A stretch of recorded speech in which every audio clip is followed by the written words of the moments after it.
Boa tarde, professor. Eu me chamo Pedro e, junto ao meu amigo Carlos Eduardo, vamos apresentar hoje sobre benchmark. Objetivos em estudo: análise de desempenho computacional com benchmark. Sumário: começamos pela introdução, pós conceito e importância, tipos de benchmark, componentes avaliados, como fazer um benchmark, interpretação dos resultados, fatores que afetam o desempenho, conclusão e, por fim, as referências. O termo benchmark vem do inglês e significa marca de referência. Ele representa o teste e a comparação de desempenho de um computador. Ele mostra como o sistema reage sob diferentes condições e mede eficiência e estabilidade. Como você pode ver, colocamos um print de um benchmark sintético. Logo, mais para frente, vamos abordar um pouco mais sobre o benchmark sintético, seu conceito e como se configura. Mas aqui vamos dar uma pequena introdução. O benchmark do CPU-Z ele não é tão complexo como vários outros. Ele é mais para fazer um teste rápido de processador, um comparativo, como é aqui do AMD Ryzen 5 e o Intel Core 9. O CPU-Z ele faz um trabalho tanto de um único núcleo como de vários núcleos.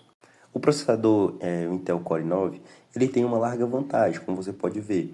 Como no multinúcleos, ele tem a margem de 7.200 pontos e o processador AMD Ryzen 5 tem apenas 3.695.3. No single núcleo, ele tem o i9 tem 557 pontos, já o AMD Ryzen 5 tem 457.8. O conceito e a importância. O benchmark ele avalia a performance real de um sistema, identifica gargalos e confirma o funcionamento do hardware. É usado em análise de hardware e comparações de desempenho. Como você pode ver, aqui está um exemplo com uma placa de vídeo GTX 1080, comparado com os processadores Intel Core 3 e o Ryzen 5. Aqui temos o jogo Rising of the Hide. Aqui podemos ver que o Core 3 ele tem uma vantagem quanto a esse jogo, que ele tem 112 FPS, já o Ryzen 5 apenas 105 FPS, que não apenas, é bastante, mas vemos que o Core 3 é melhor com essa placa de vídeo. O Hitman 2016 também ele tem uma vantagem, o Doom também ele tem uma vantagem e por fim o Battlefield, que tem uma larga vantagem. Esses outros jogos, eles podem ser comparados não só como fizemos aqui, que é o benchmark prático. Eles podem fazer o benchmark sintético, né, comparando os dois com tarefas parecidas com esses jogos. Só que o Battlefield ele é um pouco diferente. Por ele ser online, jogos que há muita atualização, meses, por dias, semanas, eles não conseguem ter uma base por benchmark sintético, porque há muitas diferenças a pouco prazo. Então, para eles, é melhor do jeito que ele fez, que é comparando processador rodando o próprio jogo. Os tipos de benchmark. E por fim, né, é aquilo que eu falei sobre o benchmark sintético e o benchmark prático. O sintético ele é realizado por software que simula as tarefas pesadas, que é como a gente fez com o CPU-Z. Já o benchmark prático é aquele gráfico, no último gráfico, em que eles comparam vários jogos, dando a importância da placa de vídeo, né, sobretudo, e vendo qual o melhor se adapta com aquela placa de vídeo.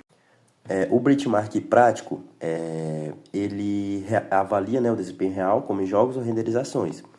Exemplos, o Cinebench R23, ele avalia a CPU, o processador, o 3D Mark, a GPU, a placa de vídeo, o Crystal Disk Mark, o SSD.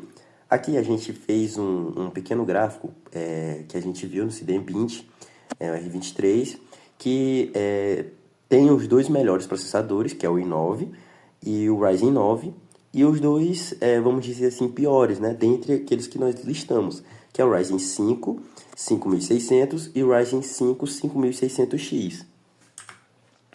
E por fim, terminando a minha fala, os componentes que são avaliados, que é a CPU, que é os cálculos e as instruções, a GPU, como nós vimos, né, que é a placa de vídeo, desempenho gráfico, o FPS, a memória RAM, velocidade e capacidade, o SSD, o HD, leitura e gravação, e a temperatura, estabilidade térmica.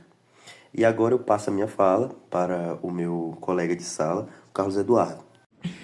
Olá, meu nome é Carlos Eduardo e eu vou continuar a apresentação. Como fazer um benchmark?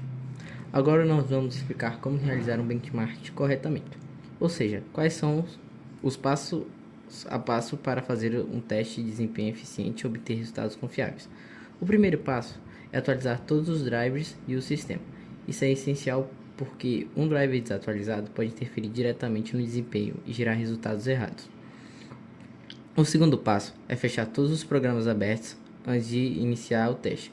Assim garantimos que o processador e a memória estejam dedicados apenas à execução do benchmark, sem interferência de aplicativos em segundo plano. O terceiro passo é escolher a ferramenta certa para cada componente.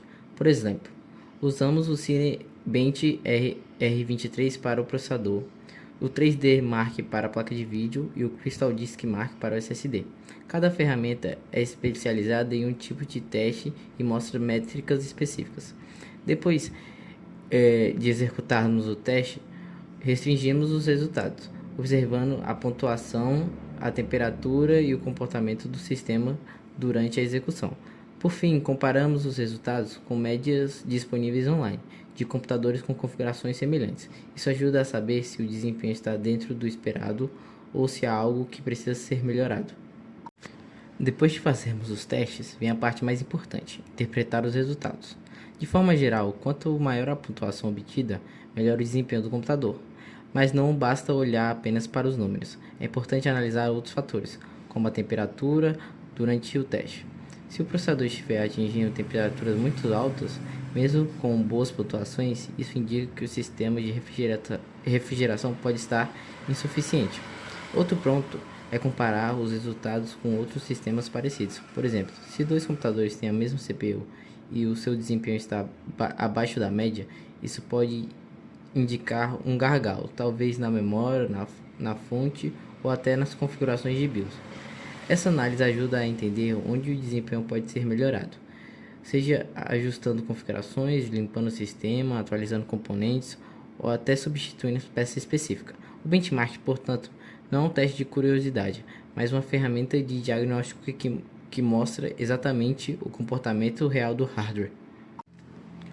Fatores que afetam o desempenho. Existem diversos fatores que podem alterar o resultado de um benchmark. Entender isso é essencial para evitar erros de interpretação. Um dos principais é o superaquecimento. Quando o processador ou uma placa de vídeo aquece demais, o sistema reduz automaticamente o desempenho para proteger o hardware. Isso faz que o teste mostre resultados piores do que o real potencial da máquina. Outro fator é o uso de drivers desatualizados. Sem os drivers corretos, o sistema não consegue aproveitar totalmente o hardware, o que causa lentidão e até travamentos. A fonte de energia também tem um papel importante. Se ela for fraca ou de baixa qualidade, pode não fornecer energia o suficiente para os componentes, causando instabilidade e variação nos resultados. Além disso, a poeira e a falta de refrigeração comprometem o desempenho. Um computador sujo com ventoinhas travadas ou placas térmicas ressecadas esquenta muito mais e perde eficiência. E por último, programas rodando em segundo plano, como antivírus, atualizações e até abas de navegadores abertas também consomem memória e processamento, alterando os resultados do teste.